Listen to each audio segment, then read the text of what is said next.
Hi, in this tutorial we're going to make a St. Patrick's Day graphic like this one that you can use on a scrapbook page, a poster, a flyer, a card, or anything else. So let's get started. We're going to start with a new document. Let's bring in some clovers. We've got this clover. We're just in the graphics panel. Let's bring in this clover. It's a 4-leaf clover. Let's enlarge that. You can do that by bringing your cursor down to one of these corner squares. These are called handles. As you put your cursor over the corner handle, it will turn into a diagonal double-headed arrow. Just click and drag to resize that clover.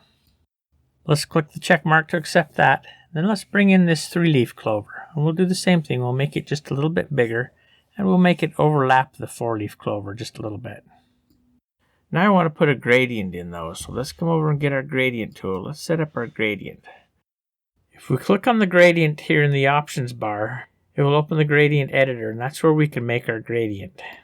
These little squares with a triangle on top are called color stops. This is where you can select the colors for your gradient.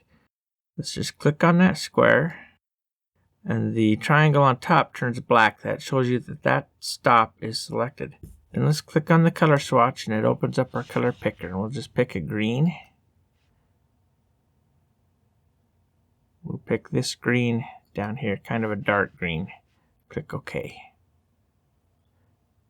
Now let's do the same thing with this one. Let's click on this color stop, click on the swatch, and we'll pick a lighter color green. Now there's our gradient. That looks good, so let's click OK and OK. Now I need to make a selection of our clovers. So you can do that by holding down the Command on a Mac or the Control on a PC and just click on the layer, and that will select all the pixels on that layer, which in our case is the clover. With that clover selected, we've got our gradient tool, we've got our gradient built, and we're using the radial gradient. Let's come up here and click right in the middle and drag out. Oh, we get this warning. The smart layer must be simplified before it can be edited. Would you like to proceed? Click yes. Click in the middle and drag out. That creates our gradient inside of that clover. Now we need to do the same thing with this other clover. So let's select that layer, hold down the Command or the Control on a PC, click on that layer. That makes our selection. Let's go ahead and simplify this layer first.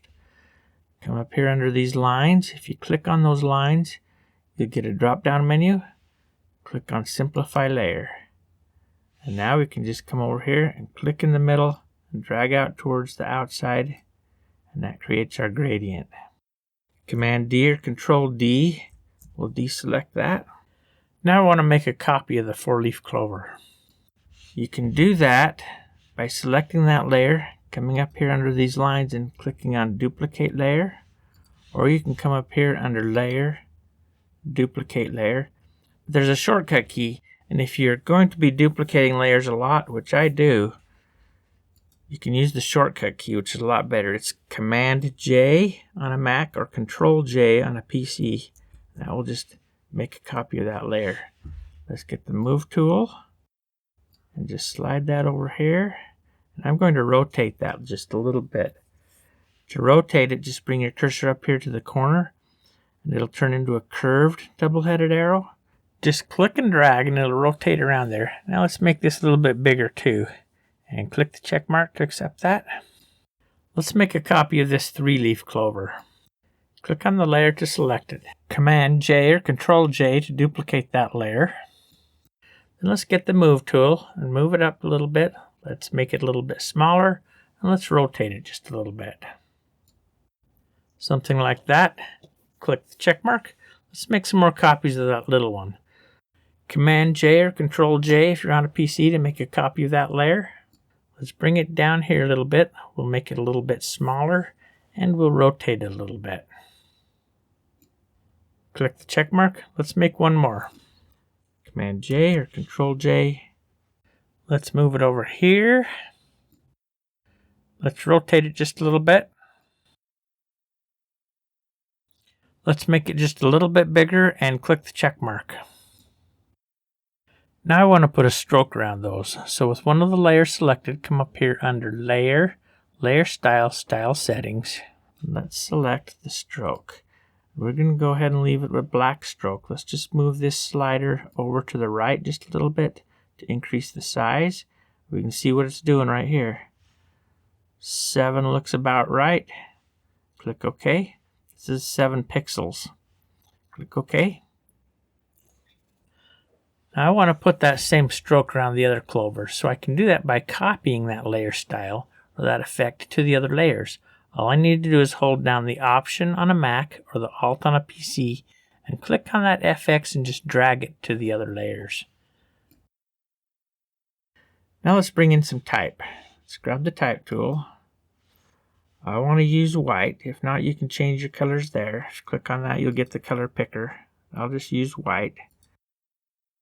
Let's go ahead and click up here and we'll start typing. Okay, let's click the check mark. Let's slide that over just a little bit. If you want to change your font, just select your type, then come down in your options and select your font, and you can use your up and down arrow keys to cycle through the fonts that you have open on your machine. I'm going to just leave it with Luminar Regular. I like that. I want to give that a little bit of a warp, so let's click on the warp icon right here to open up the warp text. I'm going to give this a flag warp. I kind of like that. If you move this slider around, you can increase the warp or make the warp go the other direction. Okay, I want it about like that. I like that. Let's click OK. Click the check mark. I want to put that same stroke around our type. So let's just hold down the Option or the Alt, grab one of these FX, and drag it up to that layer. I want it to be a little bit bigger than that. So double click on this FX and it'll open up our style settings again. Let's just make that stroke around the type just a little bit heavier. That's too much. Let's go about 13. Just select that type. We'll type in 13. I want it to be 13. I want to give this a drop shadow. If you click on drop shadow, this determines the angle of the light. I like to have the light for a drop shadow coming from the upper left. That'll put the shadow down on the lower right. Distance will determine the distance from the object that the shadow will come. So if you pull this to the right, you can see the shadow showing up over here. I'm going to make it just a little bit darker. You can do that with opacity. And size determines how hard or soft the shadow is. If you're over here way to the left, then it's a really hard shadow. If you're over to the right, it makes it a very soft shadow. I want it about like that. Not really hard, but not too soft. Click OK. Now I want to bring in these rainbows. Okay, let's click and drag this rainbow into our artwork. Let's make it a little bit bigger by dragging those handles.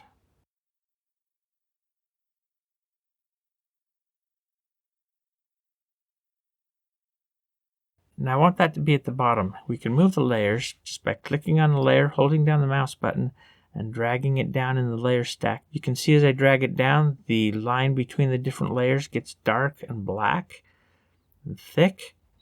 If I drop it right there, that's where that layer will go. So I want it to go right down here to the bottom. I want it to be below everything. So I'll drop it right there, and there we go.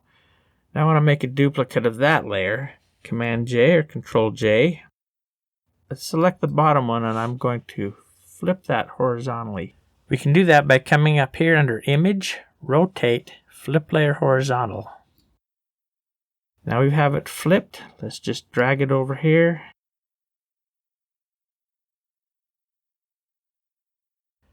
Now I have two clouds in there and they don't really line up with each other. You can leave it like that if you want, but I'm going to get rid of the cloud on the bottom layer. Click on the layer mask icon. That will add a layer mask to that layer. The way layer masks work is where it's black on the mask will hide what's on this layer. So let's come over here and get the brush. We've got black as the foreground color. We'll paint out the cloud on that bottom layer. Okay, let's turn this top layer off and let's see what we've done. Yeah, see? We've just gotten rid of that cloud. So now it doesn't hang out underneath this other cloud. Okay, we're almost done. Now what we want to do is select all of these layers. Our bottom one's already selected, so hold down the Shift and select the top one. Let's put those all in a group. You can do that just by clicking this icon, or you can use the keyboard shortcut Command G or Control G. Now I want to put a layer style on that. So let's come up here with the group selected, come up here under Layer, Layer Style, Style Settings. Let's put a drop shadow on that one. Click on the drop shadow. Let's give it a little bit of distance. We'll make it just a little bit softer and a little bit darker. Okay, I'm going to leave it about there. Click OK. Now with it in a group, we can move it around, we can rotate it, we can size it, or anything else you want to do with it. Now we want to save that as a PSD or a Photoshop document so that we have all of our layers. If you ever want to make any changes, you can come back in next week, next year, 10 years from now and make changes because you've got that document with your layers. So go up under File, Save As, give it a name and the place where you want to save it at, and save it as a Photoshop document. That's right here. Click Save. Now we need to save that with a transparent background. We can't have that white in the background or it's not going to work when we pull it into our other artwork, poster or scrapbook page or anything like that. We need to have this background transparent. So all we need to do is click off the visibility of this background layer and now it's transparent. Let's go ahead and crop that just a little bit so we don't have all this extra space down here. Click on the crop tool. Just click and drag.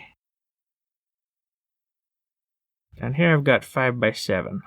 Let's change that to no restriction. Now I should be able to crop that the way that I want it. Let's move this up just a little bit, make sure we're not cutting off that cloud. Move this over a little bit so we're not cutting off this shadow. Just take a look around at all your edges, make sure you're not cutting anything off. Click the check mark.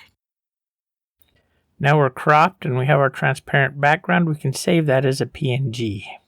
File, Save As, PNG. If we choose JPEG, it'll automatically flatten the image and put in a white background. We don't want that. PNG will flatten the image, but it will keep our transparent background, and that's what we need. So we want to save it as a PNG, and it just added this edited one PNG on the end of it, and that's fine. Click on Save. I always use no compression, no interlace. Click OK. You can use the compression if you want. PNG uses a lossless compression, so you won't lose any quality. But I just click no compression. Okay, and we're done. Now we can use that to bring into any other artwork that we want. So that's the end of this tutorial. We went over quite a few different techniques in this one. If you learned anything new, go ahead and subscribe and share. I try to make one tutorial a week. Thank you for joining me in this one, and I will see you in the next one. Thanks. Bye.